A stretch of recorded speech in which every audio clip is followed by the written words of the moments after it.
الله أكبر الله أكبر لا إله إلا الله.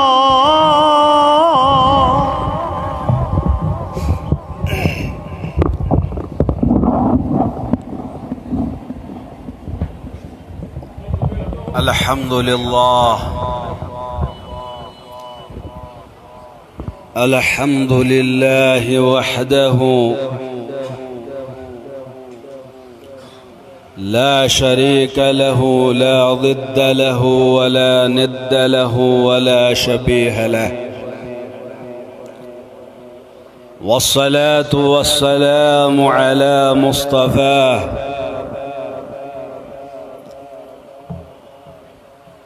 الذي أرسله الله تبارك وتعالى لنا رحمة. ومما زادني شرفا وتيها وكدت بأخمصي الثريا دخولي تحت قولك يا عبادي، وأن صيرت أحمد لي نبيا. والصلاة والسلام عليه وعلى آله وأصحابه ومن نهج نهجه إلى يوم الدين. أما بعد، عباد الله، أوصيكم والنفسي بتقوى الله، فإنه من يتق الله يجعل له مخرجا. أحباب رسول الله، إن الله تبارك وتعالى يتيح لنا فرصا، ومن هذه الفرص فرصة أن نحظى برضا الله تبارك وتعالى في الأيام التي خصها الله تبارك وتعالى لمزيد فيوضاته.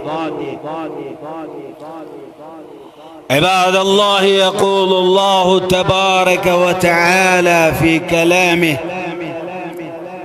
أعوذ بالله من الشيطان الرجيم، بسم الله الرحمن الرحيم: والفجر وليال عشر والشفع والوتر.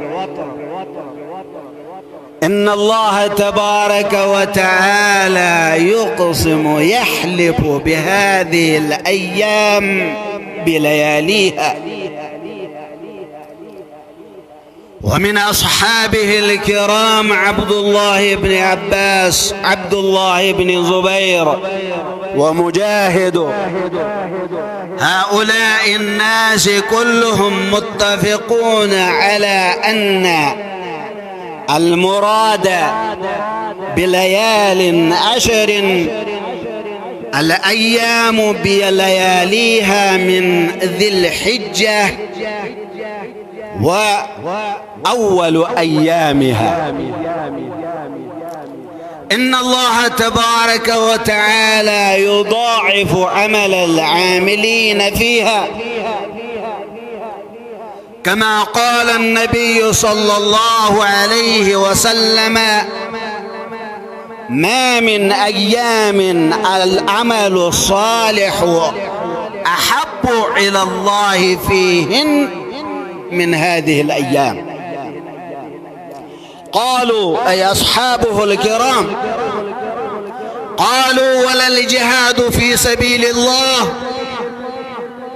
قال: ولا الجهاد في سبيل الله إلا رجلا خرج بماله، خرج بنفسه وماله، ولم يرجع من ذلك بشيء.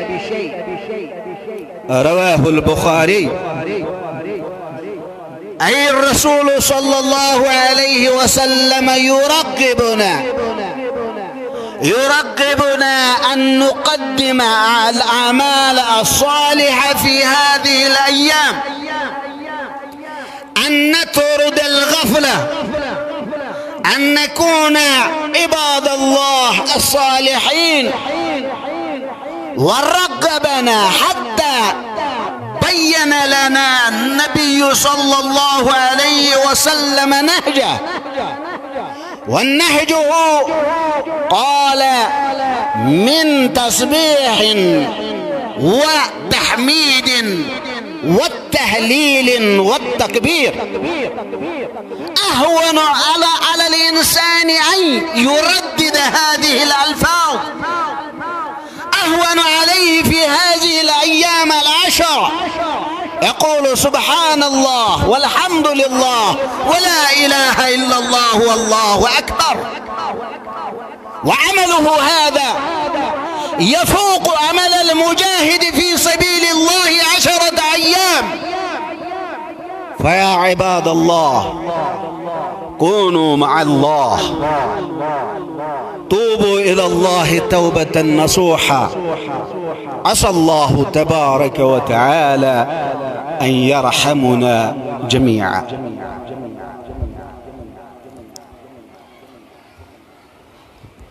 الحمد لله، الحمد لله من يهده الله فلا مضل له ومن يضلله فلا هادي له، ونشهد أن لا إله إلا الله وحده لا شريك له، ونشهد أن محمدًا عبده ورسوله وأرسله بالهدى ودين الحق ليظهره على الدين كله ولو كره الكافرون المشركون الملحدون. اللهم صل وسلم على هذا النبي الكريم سيدنا وسندنا يوم الدين. وارض يا ربنا عن أصحابه الكرام، خصوصا سيدنا أبي بكر الصديق، سيدنا عمر بن الخطاب، سيدنا عثمان بن عفان، سيدنا علي بن أبي طالب، رضي الله تعالى عنهم وعن العشرة المبشرة بالجنة، وأصحاب حنين وأصحاب بدر وجميع غزواته، وعن عميه الشريفين بين الناس سيدنا الحمزة وسيدنا العباس، والسيدين الكاملين الفاضلين سيدنا الحسن وسيدنا الحسين، وأمهما فاطمة الزهراء هي شبيهة رسول الله، وعن بناته صلى الله عليه وسلم وأزواجه المطهرات، وعن أئمة الكرام خصوصا سيدنا أبي حنيفة النعمان، سيدنا عبد القادر الجيلاني، والسيد علي الهمداني، وبهاء الدين النقشبندي، وجميع صلحاء العالم. اللهم انصر من نصر دين محمد صلى الله عليه وسلم يا ربنا بلطفك اجعلنا منهم. اللهم اخذل من خذل دين محمد صلى الله عليه وسلم يا ربنا بلطفك لا تجعلنا منهم. تعادلوا عباد الله رحمكم الله، إن الله يأمر بالعدل والإحسان وإيتاء ذي القربى وينهى عن الفحشاء والمنكر والبغي، يعظكم لعلكم تذكرون.